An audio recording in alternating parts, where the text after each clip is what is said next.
Hello guys, welcome back po ulit sa ating YouTube channel.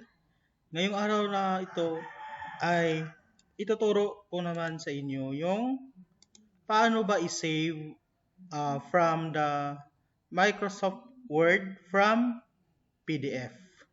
Okay, so madali lang po yan guys. So open tayo ng Word. Okay, yan. So pagkatapos niyan guys ay isi-save po natin. So save as. Okay, lagyan natin ng pangalan. Halimbawa, BN.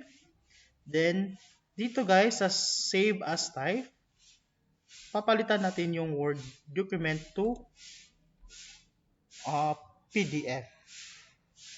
Okay, yan. So, save natin. Yun. Okay. So, na-save na po siya guys from Word to PDF. Okay? So, ganyan lang po kadali. Okay, I hope you learned something. And bye-bye.